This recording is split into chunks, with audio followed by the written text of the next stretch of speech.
पिछली क्लास में हम देखे कि एसी सर्किट में सिर्फ रेजिस्टेंस रहता है तो कैसा वेक्टर डायग्राम बनता है, सिर्फ इंडक्टर रहता है तो कैसा डायग्राम बनता है, और सिर्फ कैपेसिटर रहे तो कैसा डायग्राम बनता है।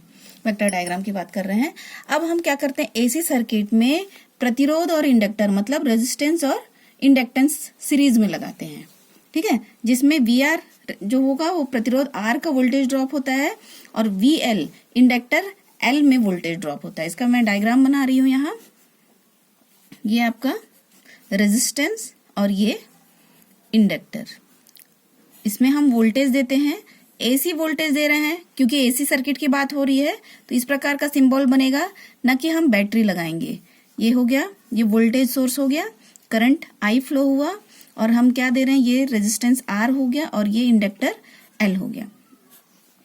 इसके बाद में यहाँ जो वोल्टेज ड्रॉप है, आर में जो वोल्टेज ड्रॉप है वो वी आर कहलाएगा और एल में जो वोल्टेज ड्रॉप है वो वी एल कहलाएगा।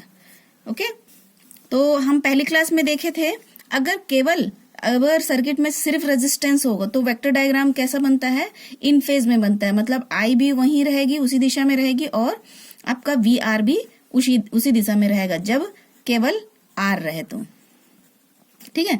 और अगर सर्किट में केवल एल रहे तो कैसा बनेगा आपका, आई को रिफरेंस मान लेते हैं तो इसमें क्या करता है, आई का विरोध करता है, करंट का विरोध करता है इंडक्टर, और वोल्टेज को, ये आपका वीएल वोल्टेज को लीड करता है। इसमें वोल्टेज क्या करती है, लीडिंग करती है, ठीक है। तो वोल्टेज आगे की ओर रहती है और करंट उसमें पीछे रहती है, लैग करती है।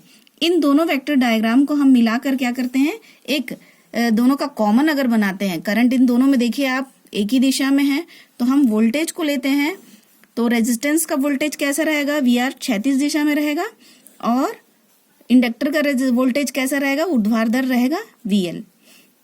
ओके, और इन दोनों के बीच में जो वोल्टेज होगा वो वी कहलाएगा, जिसको औसत वोल्टेज बोलते हैं, मेन वोल्टेज बोलेंगे। अगर इसमें अपन को मेन वी वोल्टेज निकालना है तो पाइथागोरस प्रमेय के अनुसार V square is equal to V L square plus V R square, ये फॉर्मूला आपने पढ़ा होगा। तो या फिर v इज इक्वल टू क्या हो जाएगा, under root V L square plus V R square. Okay, अब हम v को हम जान रहे हैं क्या होता है, v is equal to I R, ये हम पहले भी पढ़ चुके हैं। तो v इज इक्वल टू, यहां पर क्या लिखेंगे हम, आई एक्स एल का स्क्वायर, दोनों का स्क्वायर हुआ, और ये क्या हो जाएगा, आई आर दोनों का स्क्वायर। आप देखेंगे कि दोनों में आई कॉमन है तो इसमें आई को बाहर निकाल लिए हम, और अंडर रूट में क्या बच गया आपका, एक्सएल का स्क्वायर प्लस आर का स्क्वायर। हमें अभी आई का मान निकालना है तो आई इज इक्वल टू क्या हो जाएगा, V upon, I is equal to V upon, ये नीचे चले जाएगा, V upon under root XL का स्क्वायर प्लस आर का स्क्वायर। आप पिछले बार ध्यान दिए होंगे कि ये प्रतिबाधा का मान है, प्रतिबाधा मतलब इम्पीडेंस, और Z इज इक्वल टू हम पढ़ चुके हैं एक्सएल का स्क्वायर प्लस आर का स्क्वायर। ओके, तो हम यहाँ Z लिख सकते हैं, तो I इज इक्वल टू क्या हो जाएगा, V अपॉन Z। ओके, इसके बाद हम देखेंगे कि अगर एसी सर्किट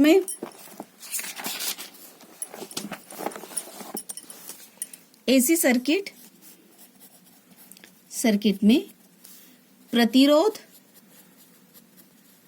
तथा कैपेसिटर हो,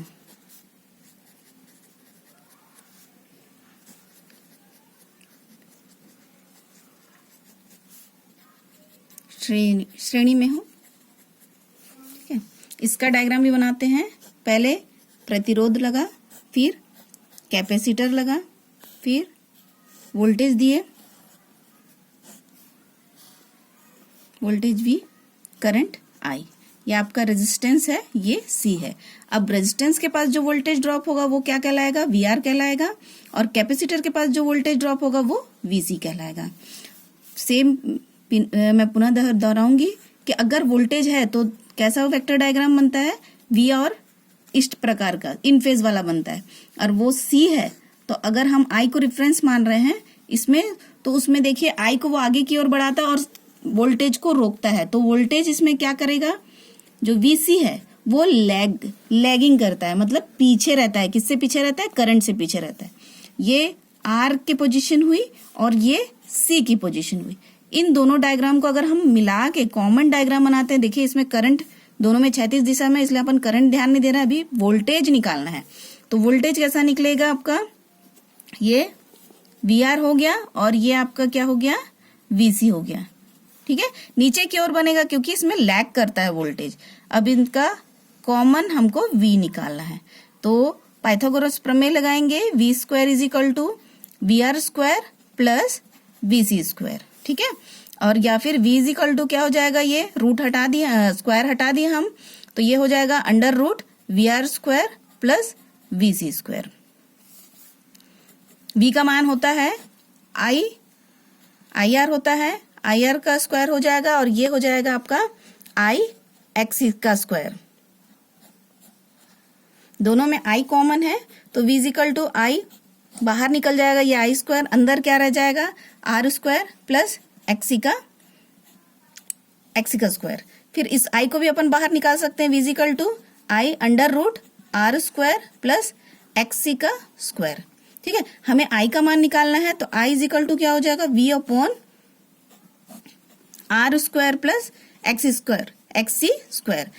ये मान किसका मान है, इम्पिडेंस का मान है, इस जगह हम लिख सकते हैं I is equal to V upon Z। तो इस प्रकार I का मान निकाल सकते हैं। तो AC सर्किट में प्रतिरोध तथा कैपेसिटर सीरीज में है तो इस प्रकार ये वैल्यू निकलेगी।